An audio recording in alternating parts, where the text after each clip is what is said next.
तो दोस्तों एक बार फिर से स्वागत है साहित्य भंडार पे। आज हम देखेंगे बांकेलाल का एक और कारनामा, बांकेलाल और शादी के षड्यंत्र। आइए तो मजा लेते हैं इस कॉमिक्स का। एक दिन विक्रम सिंह के दरबार में बैठे बैठे एकाएक बांकेलाल के मस्तिष्क में एक विचार कौंधा, क्यों ना राजा विक्रम सिंह का सिंहासन हथियार लिया जाए। बांकेलाल छोटा छोटा करते करते कुछ बड़ा ही करने जा रहा। यह सोचो प्रसन्न हो मन ही मन बोला, अरे हाँ मैं भी कितना गधा हूँ, इतने दिन मुझे यहाँ रहते हो गए लेकिन अभी तक ऐसा सोच भी नहीं सका। लानत है मेरी काबिलियत पे।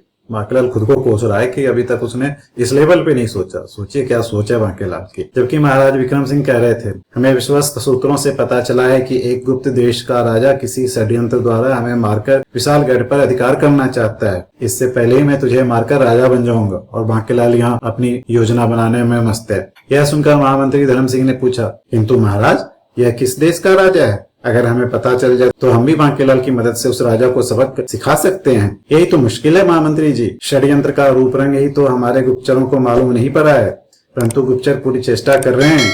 उसे देश का नाम पता चलते हम बांकेलाल जी को अवश्य कष्ट देंगे। क्यों बांकेलाल जी, क्या आप दुश्मनों से टक्कर लेने के लिए तैयार है? महाराज पूछ रहे बांकेलाल से।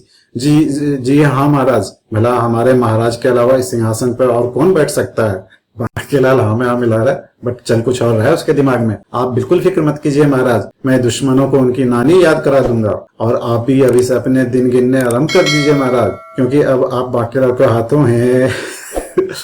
बांकेलाल दुश्मन के साथ साथ महाराज की भी नानी याद दिलाने की तैयारी कर रहा है। महाराज बांकेलाल जी जब तक हमारे साथ हैं, दुश्मनों को क्या मजाल हमारे राज की ओर आंख उठाकर भी देखें। महामंत्री बोल रहे हैं, बोलो बांकेलाल की जय। बांकेलाल नहीं कम वक्तों, राजा बांके की जय बोलो। बांकेलाल राजा बनने का सपना शुरू कर दिया है। और फिर एक रात इस चमत्कारी दवा के पेट में जाने के 2 ही घंटे पश्चात प्राणी गहरी नींद सो जाता है। बांकेलाल अपनी योजना पे काम करने लगा। यह सारा खाना आज रात के पहरेदारों के लिए बन रहा है। खाना खाते ही सब गहरी नींद में होंगे। बांकेलाल ने खाने में नींद की दवाई मिला दिया है। भोजन में दवा मिलाने के बाद अब बांकेलाल अपने कक्ष में आ गया। आज रात में आराम पूर्वक अपनी योजना को कार्य रूप दे डालूंगा। भगवान ने चाहा तो कल सुबह तक मैं राजा बन जाऊंगा। पूरी प्लानिंग चल रही बांकेलाल की। बांकेलाल जागती आंखों से ख्वाब देखने लगा। महाराज बांकेलाल की जय। बांकेलाल सपना भी देखने लगा, जो गद्दी पे बैठा है सब बांकेलाल की जय कर रहे हैं। उसी रात हर तरफ शांति छाई हुई थी। लगता है पहरेदार मेरी दवा मिले भोजन खाकर गहरी नींद में सो चुके हैं। सारे पहरेदार बेहोश हैं। बांकेलाल राजा विक्रम सिंह के शयन कक्ष के बाहर पहुंच गया। ओह, पहरेदार दीवार से लगे सो रहे हैं। वाह, मेरी खोपड़ी ने भी क्या शानदार योजना बनाई है। बांकेलाल खुश हो रहा है, उसकी योजना काम कर गई। वह द्वार खोलकर चुपचाप भीतर आ गया। वह रहे महाराज विक्रम सिंह। हा, अब इस खंजर को मैं इनके सीने में भोंकर इनकी जीवन लीला का अंत कर दूंगा। हा। दबे पांव महाराज के पलंग के निकट पहुंचकर उसने अभी खंजर वाला हाथ ऊपर किया ही था। अरे यह क्या? पिछवाड़े की खिड़की के रास्ते इस समय कौन भीतर आ सकता है? बांकेलाल महाराज को मारने जा रहा था कि पीछे की खिड़की खुलने की आवाज आई। बांकेलाल के ऊपर की सांस ऊपर और नीचे की नीचे रह गई। हे भगवान, अगर किसी आने वाले ने मुझे इस अवस्था में इस खंजर के साथ देख लिया तो मैं तो मुफ्त ही मारा जाऊंगा। न जाने वह कौन होगा। भाग बेटा बांकेलाल, छिप जा वरना तेरी खेल नहीं। और बांकेलाल को समझ में आ गया जो क्या होने वाला है। अब बांकेलाल को डरने लगने लगा था, जो अगर किसी ने उसे खंजर के साथ देख लिया तो उसे तो वो पकड़ा जाएगा और मारा जाएगा। बांकेलाल बेचारा इंतजार ही कर रहा था, लेकिन खिड़की से कोई मानव भीतर नहीं आया।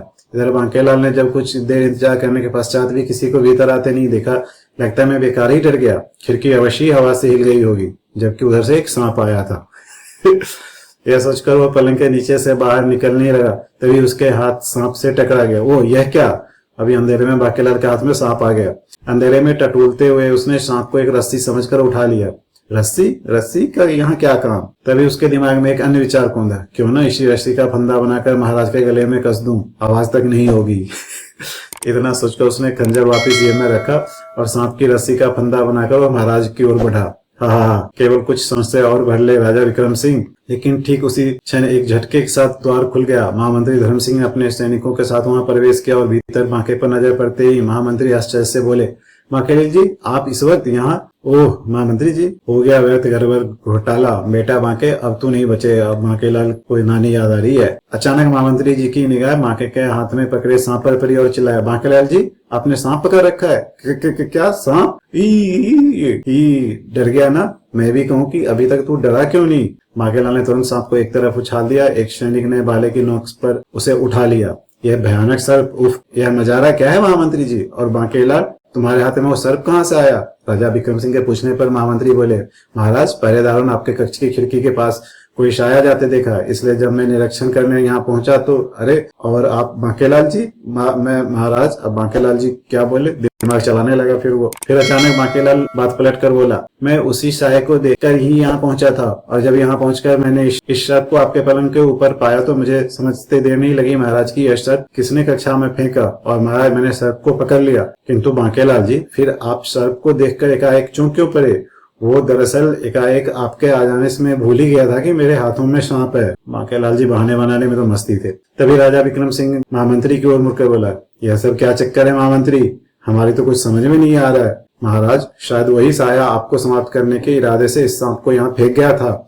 अगर आज बांकेलाल जी ना होते तो शायद आप, ओह इतनी बड़ी साजिश, लेकिन ये पहरेदार कहाँ गए थे? उन्हें कोई तीक्ष्ण बेहोशी की दवा खिला दी जान पड़ती है। महाराज वे सब के सब बेहोश पड़े हैं। ओह बांकेलाल, तुमने हमारे प्राण बचाकर हम पर बहुत बड़ा उपकार किया है, हम तुम्हारे ऋणी हैं, क्यों शर्मिंदा करते हैं महाराज, ये तो मेरा फर्ज था, बाल बाल बच गया। इधर बांकेलाल भी सोच रहा है कि उसकी हत्या करने की साजिश नहीं खुली। उस रात्रि की घटना के पश्चात तो बांकेलाल जैसे महाराज की आंखों का तारा बन गया। वो हर पल उसकी तारीफ के पुल बांधा करते। फिर एक दिन, बांकेलाल हमें बहुत दिन हो गए शिकार पर गए हुए। शिकार? महामंत्री बांकेलाल दोनों मन में सोच रहे हैं। हम सोच रहे हैं कि कल हम प्रातः ही शिकार खेलने जाएंगे और हमारे साथ केवल तुम शिकार पर चलोगे। क्षमा करें महाराज, लेकिन आपका अकेले शिकार पर इस प्रकार जाना उचित नहीं है। महामंत्री जी बोल रहे हैं, हम बांकेलाल को साथ ले जा रहे हैं महामंत्री, आपको चिंतित होने की आवश्यकता नहीं। महाराज पूरा भरोसा कर रहे हैं बांकेलाल पे। मैं भी कई दिनों से राजा को मारने की योजना नहीं बना सका, अगर शिकार के दौरान। अब बांकेलाल इधर अपनी योजना को कामयाब करने में लगा हुआ है। तुम क्या सोच रहे हो बांकेलाल? जी हाँ महाराज, अवश्य आपको शिकार पर अवश्य चलना चाहिए, मैं भी आपके साथ जरूर चलूंगा। अगर बांकेलाल जी साथ जा रहे हैं तो फिर मुझे कोई चिंता नहीं रहेगी, मैं सभी इंतजाम किए देता हूँ महाराज। महामंत्री जी शिकार का इंतजाम करने लग गए। अगले दिन प्रातः ही वे एक साथ रथ पे सवार होकर शिकार खेलने चल पड़े। देखो बांकेलाल, आज मौसम भी शिकार के अनुकूल है। जी हाँ महाराज, और मौका भी अच्छा है। आज शाम तक आपके सिर का मुकुट मेरे सिर पे शोभायमान होगा महाराज। जब महाराज का ध्यान किसी शिकार पर होता तब मैं तेज गति से चलते हुए रथ से महाराज को धक्का दे दूंगा। बांकेलाल पूरा योजना बना रहा कैसे मारना महाराज को। तभी राजा विक्रम सिंह चीख पड़े, अरे हिरन, रथ तेज चलाओ बांकेलाल, अन्यथा हिरन हमारे हाथों से निकल जाएगा। अभी लीजिए महाराज। बांकेलाल ने घोड़ों पर चाबुक बरसानी आरंभ कर दी। और तेज, हिरन हाथ से नहीं निकलना चाहिए। अभी कुछ ही दूर पे, सावधान, रथ इधर ही आ रहा है। जैसे ही वह सामने से गुजर रहे थे कि राजा का निशान लेकर तीर छोड़ देंगे, उधर दो सैनिक राजा को आते हुए देखकर बोल रहा है। उधर बांकेलाल, यह गया मेरा तीर, यही मौका है। रथ पूरी गति से दौड़ रहा था, गिरने के बाद महाराज की एक भी हड्डी साबुत नहीं बचेगी। मनी ये सोचते हुए एकाएक बांकेलाल ने लगाम छोड़कर महाराज को कसकर पकड़ लिया। अरे बांकेलाल, यह क्या कर रहे हो? तेरा समय पूरा हो गया राजा, मनी मन सोच रहा है बांकेलाल। लेकिन इससे पूर्व वो महाराज को धक्का दे पाता, एक तीर हवा में सरसराया और वो जो दो सैनिक छुप के तीर चला रहे थे वो तीर बांकेलाल को लग गया महाराज के बदले। बांकेलाल के मुंह से एक दर्द भरी चीख निकल गई, आह महाराज भागो, जबकि वो दोनों सैनिक भाग रहे हैं। ओह, तो उन घुड़सवारों ने तीर फेंका था, मैं अभी उन्हें मजा चखाता हूँ। क्रोध में भरे महाराज विक्रम सिंह ने तुरंत दो तीर एक साथ धनुष पर रखे और घुड़सवारों की ओर निशाना साधकर छोड़ दिया। अगर यही पर वो दोनों तीर उन दोनों घुड़सवारों के शरीर में धंस गए। आह मरा, दोनों को एक साथ मार दिया महाराज विक्रम सिंह ने। इधर राजा विक्रम सिंह ने तुरंत घोड़ों को काबू में किया और रथ को वापिस महल की ओर मोड़ दिया। घबराओ नहीं बांकेलाल, हमने उन दोनों को समाप्त कर दिया। आह, और तुम्हारे कंधे से तीर भी निकाल दी है। आए भगवान, यह तू मेरे साथ कैसा छल कर रहा है? अगर मुझे पहले ही बता देता कि कोई तीर आकर राजा को लगने वाला है तो मैं इसे धक्का देने की क्यों सोचता। बांकेलाल मनी मन सोच रहा है जो करना था वो व्यर्थ हो गया। आह बांकेलाल, अपने प्राण की परवाह न करते हुए तुमने आज हमारे प्राण बचा लिए हैं। यह सुनते ही बांकेलाल मनी मन जल भुन गया। अरे दुष्ट राजा, मैं तो तुझे समाप्त करने की सोच रहा था। कमबख्त, अगर इस समय मैं घायल ना होता तो अभी तुझे चलते रथ से धक्का दे देता। आह, फिर महल पहुंचकर बांकेलाल की मरहम पट्टी कर दी गई। बांकेलाल इंसान नहीं भगवान का अवतार है महाराज। ठीक कहते हो महामंत्री, भगवान नहीं मूर्ख शैतान का अवतार को। बांकेलाल मनी मन अपना अभी सोचे जा रहा है। उसके बाद कुछ दिनों तक बांकेलाल पलंग से उठ भी ना पाया। फिर एक दिन, बांके जी क्या मैं अंदर आ सकता हूँ? अगर कोई आवश्यक कार्य है तो आओ, अन्यथा हमारे आराम में विघ्न मत डालो। कार्य तो आवश्यक ही है बांकेलाल जी, एक दरबारी आता है। कहो क्या काम है? थाल में स्वर्ण मुद्राएं और हीरे मोती तो नहीं लाए हो मेरे लिए? मनी मन खुश हो रहा है। महाराज ने आपकी सेहत के लिए यह तोहफा तुरंत ग्रहण करने के लिए भेजा है। ओह, न जाने इसमें क्या होगा। बांकेलाल ने जब तोहफे पर ढका कपड़ा हटाकर देखा, सिर्फ फूलों का एक हार। लानत है ऐसे तोहफे पर। बांकेलाल तो सोच रहा था हीरे मोती जवाहरात मिलेंगे, किंतु दरबारी के सामने इसके ग्रहण करना ही होगा। किंतु जैसे ही बांकेलाल फूलों का हार गले में डालने लगा कि अचानक उसे एक बेहद जोर की छींक आ गई। आज छी, और फूलों का हार झटके के साथ जमीन पे जा गिरा। बांकेलाल ने जब फूलों के हार पर मंडराते हुए बिच्छू को देखा तो उसके रोंगटे खड़े हो गए। बिच्छू? हार में काला भयानक बिच्छू छिपा था। अगर मुझे छींक न आती तो ये बिच्छू मुझे काट लेता। उसने तुरंत आगे बढ़कर उसे जूते से मसल दिया।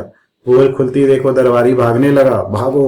ओह, तो यह इस कमबख्त की मुझे समाप्त करने की चाल थी, मगर मैं भी इसे छोड़ूंगा नहीं। पाजी गद्दार। बांकेलाल उसके पीछे भागा। बांकेलाल ने गुलदान उठाकर उस दरबारी के सिर पे दे मारा। तड़ाक। आह, भागता कहाँ दुष्ट, जरा बांकेलाल से इनाम भी तो लेता जा। दरबारी अभी समझ भी नहीं पाया था कि बांके ने उसे पीछे से दबोच कर एक पटकनी दे डाली। क्या बात है, बांकेलाल तो पहलवानी कर रहा है। चला था बांके को बिच्छू से कटवाने। हाय मरा। तुझे शायद नहीं मालूम कि बांके का दूसरा नाम भी बिच्छू है, जिसका कांटा पानी भी नहीं मांगता है। मुझे क्षमा कर दो बांकेलाल। अब वो दरबारी क्षमा मांग रहा है। अरे, तभी बांकेलाल पुनः चौंक पड़ा। अरे, नकली दाढ़ी। ओह, मेरी दाढ़ी फंस गई। तो ये दरबारी वेश बदल कर आया था। अब कुछ छिपाना बेकार है मक्कार, जल्दी बता तू कौन है, अन्यथा मैं अभी सैनिकों को बुलवाकर तुझे लटकवाता हूँ फांसी पर। फांसी? अब उसकी हालत खराब हो रही। फांसी का नाम सुनते ही थर थर कांपता हुआ बांके के कदमों में लेट गया। फिर गिड़गिड़ाते हुए बोला, नहीं बांकेलाल जी, मैं आपको सब कुछ सच सच बता दूंगा, मगर भगवान के लिए फांसी पे लगाने से बचा लो। ठीक है, अगर तुम सच बोलो तो मैं तुम्हें बचा सकता हूँ। दूसरे ही पल वो उठकर खड़ा हुआ और बोला, मेरा नाम लोटन चंद है बांकेलाल, और मैं चंदनगढ़ के राजा चंदन सिंह का गुप्तचर हूँ। चंदनगढ़ के राजा चंदन सिंह का गुप्तचर? अच्छा, अब पता चल गया ये कौन साजिश रच रहा था। ओह, इसका मतलब कि इन दिनों महाराज पे जो आक्रमण हुए वो भी तुमने करवाए थे? जी बांकेलाल जी। यह सुनते ही बांकेलाल ने लोटाचंद को एक और पटकनी दी। कमबख्त, तेरे कारण ही महाराज दोनों बार मेरे हाथों से बच निकले।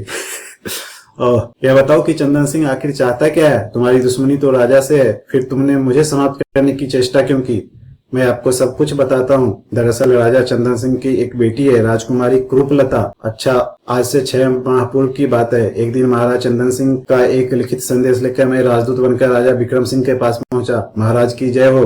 कहो चंदनगढ़ के राजदूत, राजा चंदन सिंह ने हमारे लिए क्या संदेश भेजा है? आप स्वयं ही पढ़ ले महाराज। महामंत्री जी, आप पढ़िए, जो आ गया महाराज। महामंत्री धर्म सिंह ने पढ़ना आरंभ किया। महाराज विक्रम सिंह को चंदनगढ़ के राजा चंदन सिंह का प्रणाम।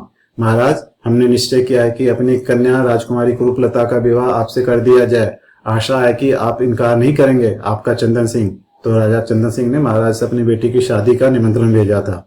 यह सुनते ही राजा सिंह क्रोध से बोला, क्या राजकुमारी क्रूपलता? वह कुबड़ी और लंगड़ी लड़की? अच्छा, नाम ही क्रूपलता नहीं है, वो भी है भी क्रूप। चंदन सिंह की हिम्मत कैसे हुई हमें ये सब प्रस्ताव भेजने की? महाराज विक्रम सिंह पूरे क्रोधित हो गए। महामंत्री जी, इन राजदूत महाशय से कह दो कि यह तुरंत यहाँ से इस मनहूस प्रस्ताव को लेकर चले जाएं, अन्यथा हमें क्रोध आ गया तो बहुत बुरा होगा। ओह, महाराज चंदन सिंह का इतना अपमान! राजा विक्रम सिंह की वो अपमान वाली बातें जब राजा चंदन सिंह के कक्ष में पहुंची। राजा विक्रम सिंह की ये जुर्रत! हम भी उससे वह बदला लेंगे कि उसके साथ पूछते भी कभी ऐसी अपमानजनक बातें ना कर सकेंगी। अब राजा चंदन सिंह क्रोधित हो रहा है। लोटन चंद, हम शीघ्र ही राजा विक्रम सिंह की मृत्यु का समाचार सुनना चाहते हैं। जी महाराज। मैं उसी दिन विशालगढ़ के लिए रवाना हो गया, और इस प्रकार बहुत चेष्टाओं के बाद मैं दरबारी के रूप में महल में आ गया। और लेकिन तुमने मुझ पे हमला क्यों किया? मैंने तुम्हारा क्या बिगाड़ा था? आपके कारण मैं 2 बार महाराज की हत्या करने में सफल हो गया, इसलिए मैंने सोचा पहले आप ही का काम तमाम कर दूं। एक बार जब इसने सांप छोड़ा था, दूसरी बार जब महाराज शिकार पे गए थे। एकाएक बांकेलाल का मस्तिष्क तेजी के साथ चलने लगा। उसकी शैतानी खोपड़ी हरकत में आ गई। वो मारा पापर वाले का, ये बांकेलाल का तकिया कलाम है। अगर मैं किसी तरह कुछ ऐसा चक्कर चला दूं कि राजा विक्रम सिंह की बारात तो जाए किसी अन्य राज्य में, और बेचारा चंदन सिंह बारात का स्वागत की तैयारी करता रह जाए, बस बन गया काम। तब वो युद्ध होगा कि विक्रम सिंह को कोई ताकत नहीं बचा सकेगी, और विशालगढ़ का सिंहासन मेरा होगा। बांकेलाल ने योजना बनाना शुरू कर दिया है फिर से। आप क्या सोच रहे हैं बांकेलाल जी? लोटन चंद, मैं सोच रहा हूँ कि यदि महाराज विक्रम सिंह का विवाह राजकुमारी क्रूपलता के साथ हो जाए तो कैसा रहेगा? क्या यह चंदन सिंह महाराज भी चाहते हैं? तो समझो कि विवाह हो गया। तो मेरा संदेश का इंतजार करो। बांकेलाल अपना प्लान काम में लाना शुरू कर दिया है। फिर एक दिन जब महाराज विक्रम सिंह अभी दरबार बर्खास्त कर ही रहे थे कि महाराज की जय हो। अरे बांकेलाल, तुम को कैसा आना हुआ है? सब कुशल तो है ना? मुझे मेरा स्वप्न आपके पास खींच लाया महाराज। स्वप्न? हम समझे नहीं बांकेलाल। महाराज, रात में मैंने स्वप्न में आपका विवाह कौशल नरेश की सुपुत्री से संपन्न होते हुए देखा। कौशल नरेश? अरे आज ही तो उन्होंने अपनी पुत्री के विवाह का प्रस्ताव भेजा है। क्या? वाह बेटा, वाकई बन गया तेरा काम तो। शायद बांकेलाल साहब पहले से जानता था विवाह, परंतु उसके विषय में हमने सोचा नहीं। तो अब सोच ले महाराज। बांकेलाल जी ने समय पर बहुत अच्छी बात कही है। आप कहें तो मैं आज ही विवाह का प्रस्ताव की मंजूरी कौशल नरेश के पास भेज दूं। फिर बांकेलाल व महामंत्री के बहुत जोर देने पर महाराज इनकार नहीं कर सके। अब जैसी तुम दोनों की इच्छा, आप कौशल नरेश के पास हमारे विवाह का प्रस्ताव भिजवा दें। राजकुमारी पुष्पलता तो बहुत ही सुंदर है। महाराज भी तैयार हो गए शादी के लिए। महामंत्री और बांकेलाल कक्ष से बाहर निकल गए। इधर एक शाम बांकेलाल अपनी योजना अनुसार लोटन चंद के पास पहुंचा और उसे एक लिखित संदेश देकर बोला, लोटन चंद, महाराज विवाह के लिए तैयार है। यह संदेश जाकर अपने महाराज चंदन सिंह को दे दो। क्या सच? यह समाचार सुनकर महाराज फूले ना समाएंगे।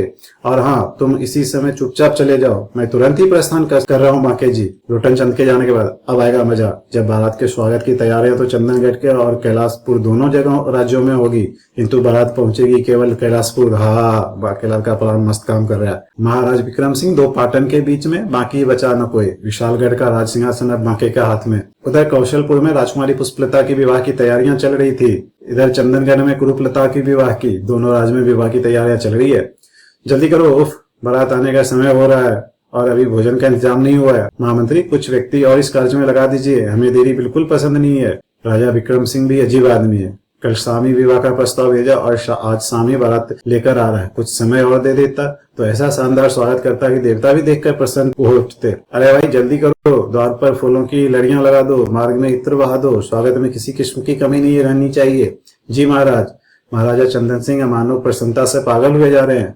अब क्योंकि उनकी बेटी की शादी तो हो रही थी कुरूपलता की, और उसे लगा महाराज शादी करने आ रहे विक्रम सिंह जी। राजकुमारी कुरूपलता तो उसकी सखियां तैयार कर रही थी।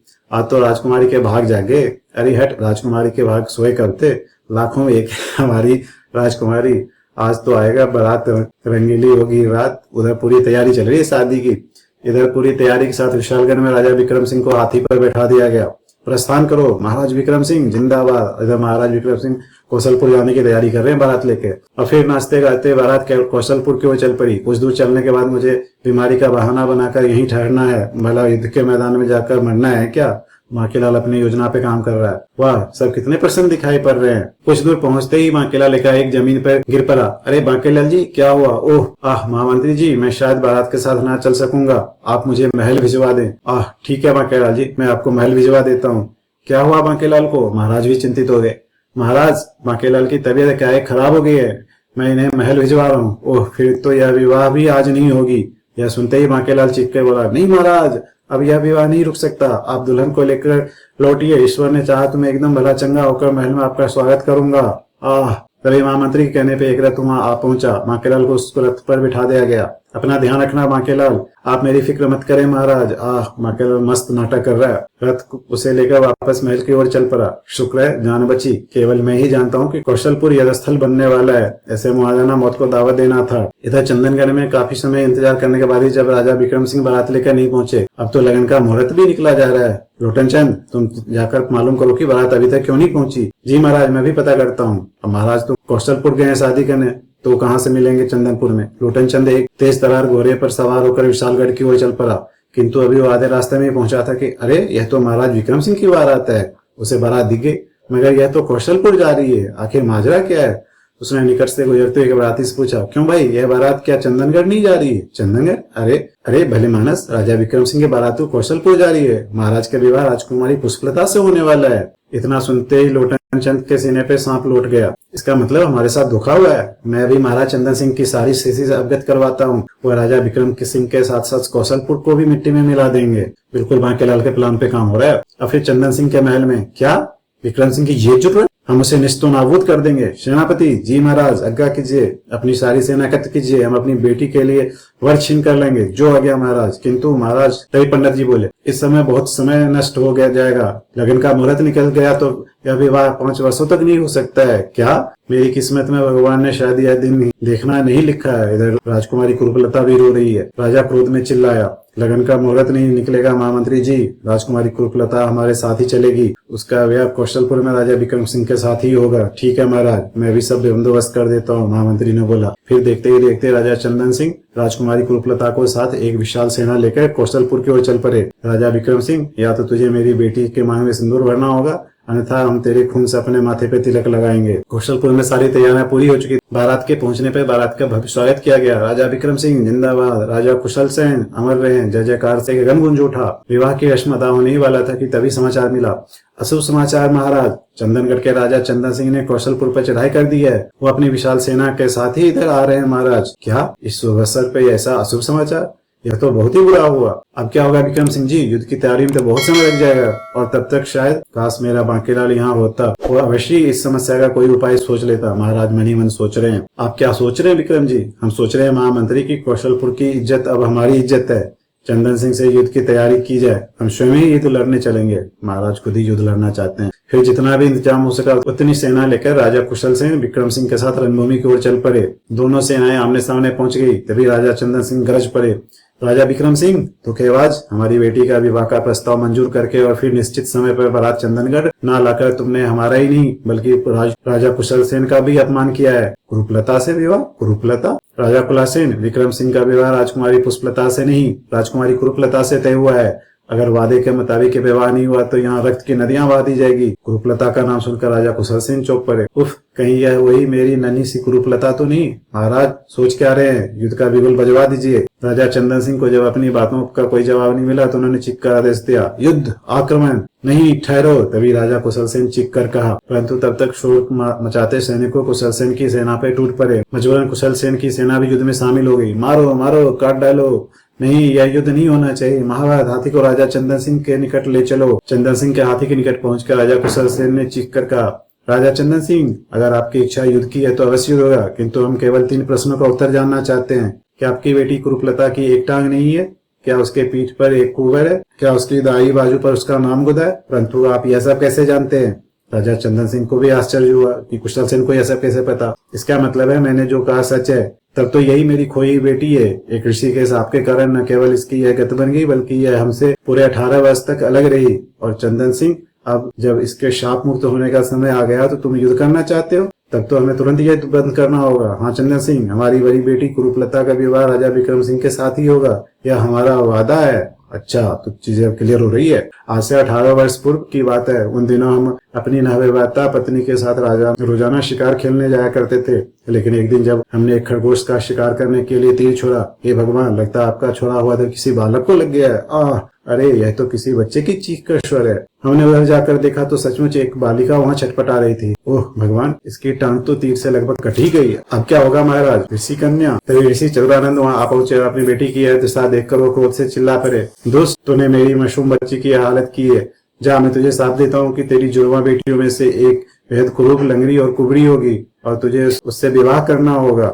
नहीं, क्षमा महाराज, हमसे यह भूल अनजाने में हुई है। आप शाप वापस ले लीजिए मुनिवर। राजा और रानी दोनों ऋषि से प्रार्थना करने लगे। पत्थर से गिरने के कारण तब तक ऋषि कन्या की मृत्यु हो चुकी थी। अच्छा, तो ऋषि कन्या मर भी गई। तब तक हम ऋषि चतुरानंद के आगे बहुत रोए, गिड़गिड़ाए। अंततः जब उनका क्रोध शांत हुआ तो बोले, जा, जिस दिन तेरी बेटी दुल्हन बनेगी उसी दिन फिर तेरा उससे मिलन संभव होगा और जब उसका दूल्हा उसके गले में पुष्पमाला डालेगा वो ठीक हो जाएगी। प्रसव के पश्चात मेरी पत्नी 2 बच्चों का जन्म देखकर सिधार गई। यह क्या हो गया? अच्छा, उसने 2 बच्चों का जन्म दिया और रानी मर गई। हमने उसी दिन दोनों राजकुमारियों के दाएं बाजुओं पर उनका नाम गुदवा दिया। उसी शाम अचानक एक हादसा हो गया। एक बाज पलने में से कुरूपलता को ले उड़ा।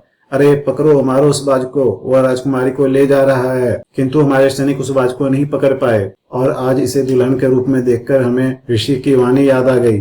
फिर यह आपकी बेटी है महाराज, मुझे इस समय मिली जब हम कई वर्षों तक संतान न हो पाने के कारण दुखी होकर शिव के शरण में गए। हे शिव शंकर, हमें संतान सुख दे दो प्रभु। अच्छा, तो राजा चंदन सिंह को भी कोई संतान नहीं था तो वो भगवान से प्रार्थना कर रहे हैं और तभी वो बच्ची को बाज उनके झोली में डाल देता है। बच्ची, अरे हमने अपनी पत्नी की मृत्यु के पश्चात भी इस बच्ची को शिव का वरदान समझकर पाला पोसा और कल जब राजा विक्रम सिंह का संदेश हमें मिला कि ये कुरूपलता से विवाह करने के लिए तैयार है तो हमें प्रसन्नता से पागल हो उठे। परंतु जब बारात चंदनगढ़ आने की बजाय कौशलपुर आने लगी तो हमें उतना ही क्रोध भी आ गया और हम कौशलपुर पर चढ़ाई कर बैठे। आप महान है चंदन सिंह जी, आपने मेरी बच्ची को अपनी संतान की तरह पाला है। और तभी पुष्पलता ने वहां पहुंचकर कुरूपलता को गले लगा लिया। दीदी, मेरी बहन। दोनों बहन भी मिल गई और चंदन सिंह और कुशल सिंह के बीच की गलतफहमी भी दूर हो गई। परंतु हमारी समझ में नहीं आया कि ऐसा संदेश जब हमने दिया ही नहीं तो तब चंदन सिंह ने गुप्तचरी का किस्सा भी सुना डाला और अपनी इस हरकत की क्षमा भी मांग डाली। गुप्तचर लोटनचंद को बुलाया गया। उसने बताया, महाराज गुस्ताखी माफो, मुझे यह संदेश बांकेलाल जी ने दिया था। बांकेलाल ने? ओह बांकेलाल, इसका मतलब था तुम जानते थे कि हम पर गुप्त आक्रमण चंदन सिंह करवा रहे हैं। हम तुरंत बांकेलाल जी से मिलना चाहते हैं, जिनकी बदौलत आज हमें हमारी खोई बेटी मिल गई। किंतु महाराज, पहले कुरूपलता का शाप से मुक्त हो जाने दीजिए। सब अपने अपने अलग ही सोच रहे हैं। तब विक्रम सिंह ने फूलों की माला राजकुमारी कुरूपलता के गले में डाल दी। तुरंत चमत्कार हुआ। ओह, मैं अच्छी हो गई, मेरी बच्ची ठीक हो गई, दीदी ठीक हो गई पिताजी, और कुरूपलता फिर से अच्छी बन गई। तत्पश्चात सभी विशालगढ़ की ओर चल पड़े। आज कितना खुशी भरा दिन है, और हमें यह दिन देखना बांकेलाल की बदौलत ही नसीब हुआ है। आप ठीक कह रहे हैं महाराज, मुझे तो बांके किसी देवता का अवतार महसूस होता है। उसे बस पता था कि कुरूपलता हमारी बेटी है, तभी उसने यह सारा चक्कर चलाया होगा। इधर बांके उस घड़ी की बेसब्री से इंतजार कर रहा था जबकि राज सिंहासन उसे सौंप दिया जाए। महाराज विक्रम सिंह के पश्चात राज में मैं ही अधिक लोकप्रिय हूँ, मुझे ही राजा बनाया जाएगा। किंतु यह अभी तक दुख भरा समाचार महल क्यों नहीं पहुंचा है? बांकेलाल तो महाराज के मरने का इंतजार कर रहे हैं। तभी द्वारपाल ने आकर सूचना दी, बांकेलाल जी चलिए, महाराज डोली लेकर महल आ पहुंचे हैं और वो तुरंत आपसे मिलना चाहते हैं। इनके साथ राजा चंदन सिंह और कुशल सिंह भी हैं। क्या? अब तो बांकेलाल की हवा टाइट हो गई। यह सुनते ही बांकेलाल के होश उड़ गए। यह राजा चंदन सिंह और कुशल सिंह, लगता है तेरी चालें खुल चुकी है बेटा बांके। चलिए बांकेलाल जी, मरता क्या न करता, उसे द्वारपाल के साथ चलना ही पड़ा। भगवान, तूने मेरी किस्मत काली शाही से क्यों लिखी है? तुझे जवाब देना होगा। अब बांकेलाल बहुत डर रहा है और भगवान को कोस रहा है। किंतु जैसे ही बांकेलाल महल के मुखद्वार पे पहुंचा, महाराज विक्रम सिंह ने उसे गले लगा लिया। यही है हमारा प्यारा बांकेलाल, बांकेलाल की जय हो। सभी बांकेलाल की जयकारी कर उठे। और फिर जब बांकेलाल को हकीकत पता चली तो उसने अपना सिर पीट लिया। राज सिंहासन हाथ आ जाता तो पूरा खजाना मेरा होता। उफ, अगर मुझे पता होता कि ऐसा होने वाला तो मैं कभी महाराज को विवाह के लिए तैयार न करता। अब मेरा क्या होगा? तभी एकाएक विक्रम सिंह ने पूछा, किंतु बांकेलाल, एक बात हमारी समझ में नहीं आ रही है, और वो ये कि तुम्हें कैसे पता चला कि कुरूपलता महाराज कुशल सेन की खोई हुई बेटी है, और जब उसे कोई वरमाला पहनाएगा वह ठीक हो जाएगी? मर गए, अब क्या जवाब दूं? मैंने तो इन सबके क्रियाक्रम की तैयारी की थी। और तो बांकेलाल पूरा फंस चुका है। लेकिन देखिए, अब ये दिमाग चलाएगा। और अचानक कुछ सोचकर बांकेलाल चुटकी बजाकर चल पड़ा। अरे हाँ, सूझ गई तरकीब अपना सिर बचाने की। दूसरी पर वो बोला, महाराज, जिन साधु महात्मा जी ने महाराज कुशल सेन जी को यह साप दिया था, उन्होंने ही मुझे स्वप्न में दर्शन देकर सब कुछ ठीक ठाक करने को कहा था, और यह भी कि महाराज विक्रम सिंह से बढ़िया वर कुरूपलता के लिए हो नहीं सकती। बस फिर मैंने झट से आपकी विवाह की योजना बना डाली। वाह बांके, तुमने तो सचमुच कमाल कर दिया। यह सब सुनते ही सब बांकेलाल की जय जयकार कर उठे, जबकि बांके अपनी किस्मत को कोस रहा था। बांकेलाल जिंदाबाद, बांकेलाल मुर्दाबाद कहो कम वक्तों। सारी बनी बनी योजना चौपट हो गई। तो ये दोस्तों, यह थी बांकेलाल की एक और कारनामा, जिसमें उसने फिर एक बार महाराज और दूसरे लोगों को बुरा चाहा, लेकिन भगवान शिव के साथ के कारण सबका भला हुआ, और साथ में बांकेलाल का भी। दोस्तों, आप लोगों को अगर बांकेलाल की कहानी पसंद आ रही हो तो हमारे वीडियो को जरूर लाइक करें, इसे शेयर करें और हमारे चैनल को सब्सक्राइब करें। धन्यवाद।